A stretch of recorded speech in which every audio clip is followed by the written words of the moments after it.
Welcome to Fragments, everybody. We are going to try and answer some questions today about the Thunderstrike that I have received since delivering the 4 up in St. Louis this past weekend. So to start it off, we're going to go with one of the main questions that I've gotten is, why are customs so expensive, or how do you put a price on a custom?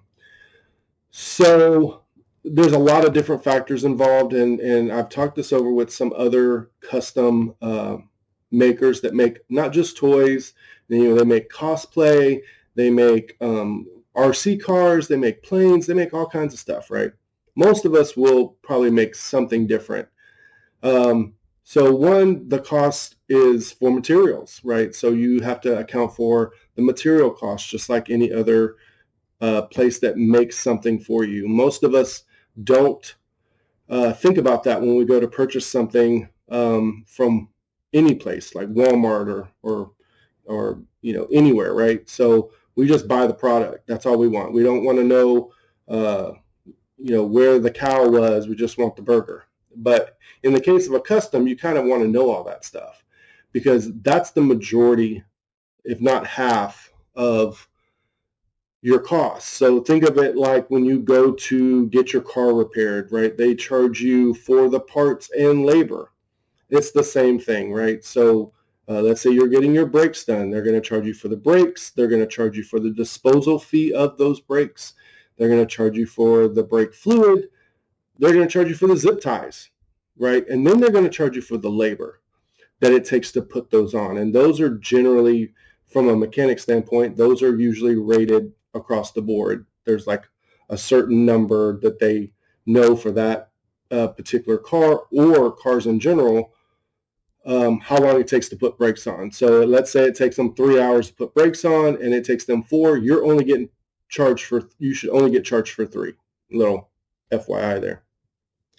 So for customs, usually, you're going to have parts, which, the amount of parts that go into your custom, if it's a very simple static object and it just requires, printing, well, you still have to account for that print time, or at least the person selling it to you is going to account for the print time. So let's say the print time is 20 hours and they charge $5 an hour. Well, 5 times 20 is what?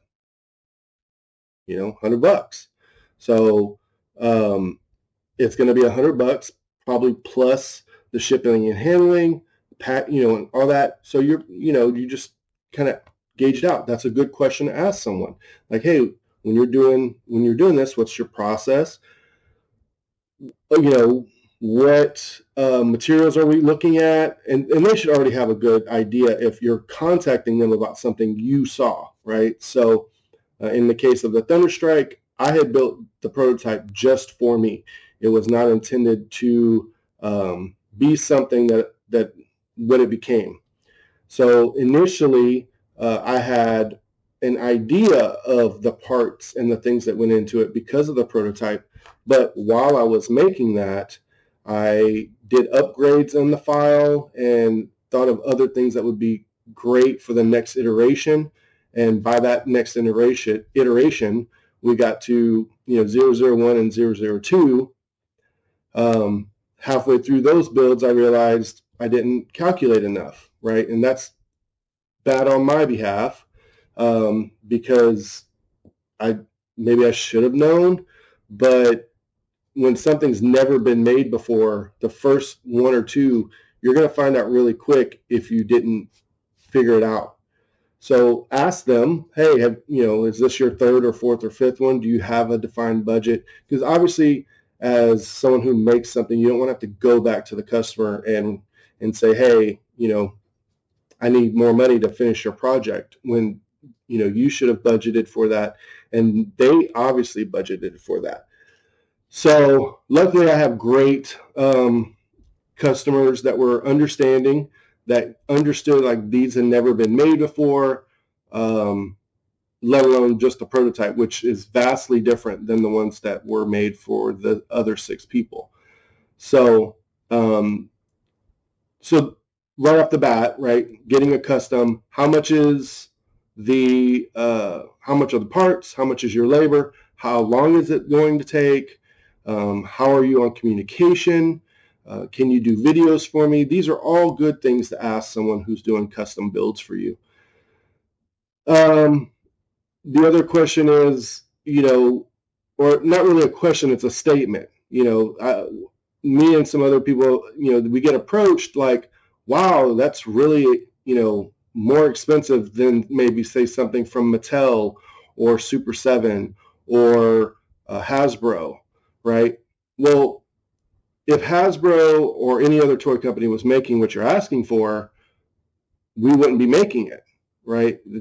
Usually we all make something that probably isn't going to be put into production because of either the scale, it's not a big demand, or they just don't want to invest in it, right? I mean, for instance, let's look at the Thunder Tank, right? They could have picked any other vehicle to start the Thundercats like the big line with, right? But everybody knows, from the 80s and 90s that grew up with it, recognize the Thunder Tank. No different than the A-Team van, the General Lee, the Airwolf helicopter, Starsky and Hutch car.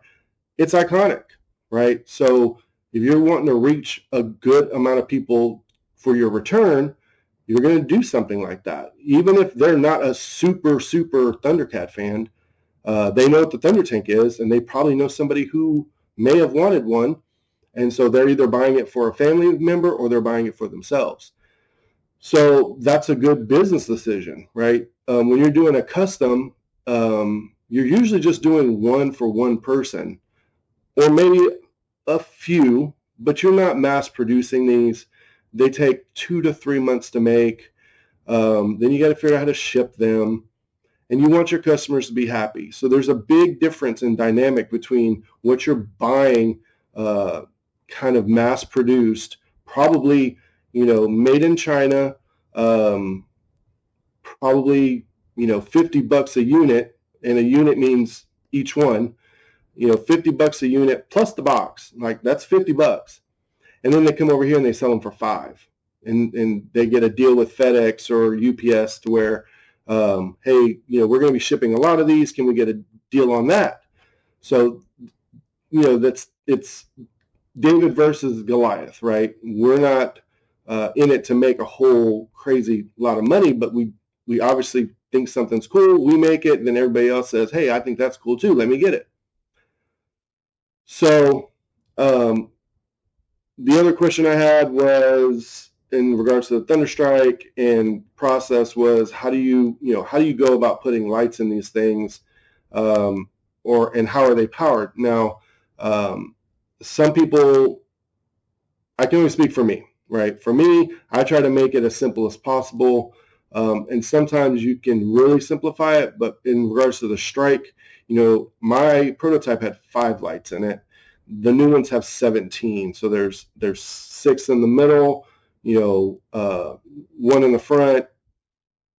On the pods, there's 2 in the front, 2 in the back, and there's only 3 CR32s in that whole thing. So you can barely see them unless you're a customer. You're not going to know where they're at.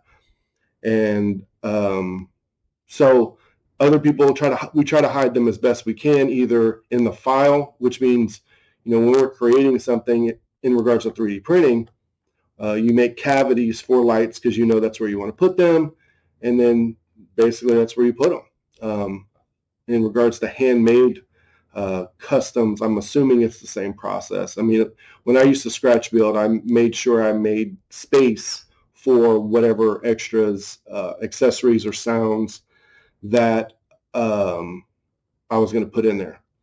So I was asked, another question was, is there sounds? We do have a Bluetooth speaker in the Strike. It's on the back of the seat. It's probably like, this big, and it's compact. You can basically download, sound bites or soundtracks or plain sounds, whatever you want, music, whatever's on your phone can Bluetooth to the speaker, and we'll play very, very loud, very clear. Does it go up and down? Yes, it does go up and down manually. The reason why we did not go with actuators is because that's another cost to the customer that would have been more expensive, more wiring, and another place for failure. Sometimes you don't need to over complicate something, right? You're not trying to, basically make an RC plane in regards to this. You're trying to make a custom display piece that people can play with or put in, to display with their other Thundercat or Motu, environment, wherever that may be, man cave or garage or whatever. How heavy is it? The Everything in the box with the foam is like, I don't know, 20 pounds maybe. The strike does not weigh that much. To be honest with you, I haven't weighed it. I think it's probably less than 5. The way it sits right now, it's probably less than 5. I know definitely less than 10. It's not heavy at all. I mean, my 7-year-old can pick his up, and that's the prototype. And I can tell you the prototype was a little more heavier. I was, still learning on that one. And he can pick it up, and he's 7. So I think that was about it. Yeah, I'm pretty sure that's it. So